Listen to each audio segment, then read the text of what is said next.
ایک بینک کے دو ملازم بقرہ عید کے لیے بکرا خریدنے منڈی میں گئے۔ انہوں نے اپنی گاڑی کو پارک کیا اور بکروں کے دام پوچھنے لگے۔ ان کے پاس 30,000 روپے تھے، مگر کسی بھی بکرے کی قیمت 50,000 سے کم ہی نہ تھی۔ وہ بہت پریشان ہوئے اور معقول قیمت پر بکرا خریدنے کے لیے منڈی کا سروے شروع کر دیا کہ شاید ہی کوئی بکرا مناسب قیمت پر مل جائے۔ منڈی میں چلتے پھرتے وہ ایک دیہاتی کے پاس پہنچے جس نے ہاتھ میں ایک بکرا پکڑا ہوا تھا۔ انہوں نے دیکھا کہ بکرا تھوڑا سا دبلا ہے اور دل میں سوچا کہ شاید یہی بکرا ہم کو 30,000 میں مل جائے۔ انہوں نے آدمی سے بکرے کی قیمت پوچھی تو دیہاتی نے کہا کہ اس بکرے کی قیمت 18,000 روپے ہے۔ بینک ملازم بہت خوش ہوئے اور دیہاتی سے کہا کہ اس سے کم قیمت ہو سکتی ہے کیا؟ دیہاتی نے کہا کہ میں 18,000 سے 1 روپیہ بھی کم نہیں کروں گا۔ بینک ملازم نے جیب سے 18,000 نکالے اور دیہاتی کو دینے لگا تو دیہاتی نے کہا کہ میں نے یہ بکرا نہیں بیچنا۔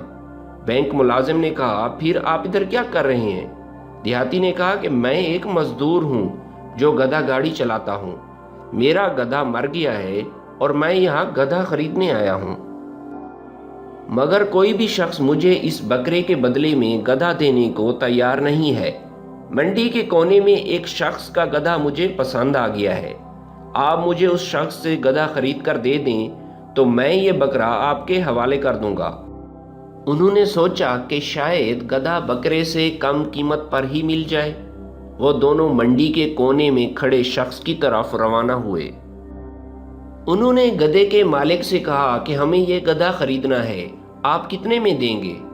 اس نے کہا کہ 16,000 میں یہ گدھا میں آپ کو دے دوں گا۔ وہ دونوں وہاں سے گدھا خرید کر دیہاتی کے پاس آئے، مگر یہ دیکھ کر ان کے پیروں تلے زمین ہی نکل گئی کہ وہ دیہاتی اب اس جگہ پر موجود نہیں تھا۔ وہ پوری منڈی میں گدھا پکڑ کر دیہاتی کو ڈھونڈنے لگے۔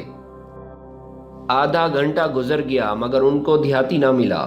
وہ واپس گدھے والے کی طرف بھاگے تاکہ اسے گدھا واپس کر دیں، مگر وہ بھی اب غائب ہو چکا تھا۔ دونوں بینک ملازم سوٹ پہن کر اور ٹائی لگا کر گدھا پکڑ کر کھڑے تھے اور لوگ ان کو گھور رہے تھے۔ ان کو کچھ سمجھ نہیں آ رہا تھا کہ کیا کریں۔ نہ گدھا ساتھ لے کر جا سکتے تھے اور نہ ہی وہ گدھا واپس کسی کو کر سکتے تھے۔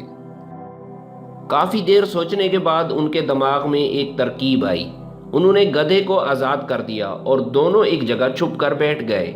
کچھ دیر بعد ایک آدمی چھپ چھپا کر گدھے کو پکڑنے کے لیے آیا اور پکڑ کر وہاں سے روانہ ہو گیا۔ وہ دونوں اس آدمی کا پیچھا کرنے لگے۔ تھوڑی دیر بعد وہ دیہاتی بکرا لے کر اس گدھے والے آدمی کے پاس آیا۔ گدھے کے مالک نے جیب سے 16,000 روپے نکالے اور 8,000 روپے بکرے کے مالک کو دے دیے، اور دونوں پارٹیاں اگلے شکار کے انتظار میں دوبارہ اپنی اپنی جگہ پر کھڑے ہو گئے۔ دونوں بینک ملازمین اپنی جگہ سے اٹھے۔ ایک نے بکرے والے دیہاتی کو پکڑ لیا اور دوسرے نے گدھے کے مالک کو دبوچ لیا۔ انہوں نے اپنے پیسے وصول کیے اور ان دونوں کو پولیس کے حوالے کر دیا۔ ویڈیو پسند آئی ہے تو لائک اور شیئر ضرور کیجیے گا۔ ملتے ہیں آپ کی خدمت میں نئی ویڈیو کے ساتھ، تب تک کے لیے اجازت دیجیے۔ اللہ حافظ۔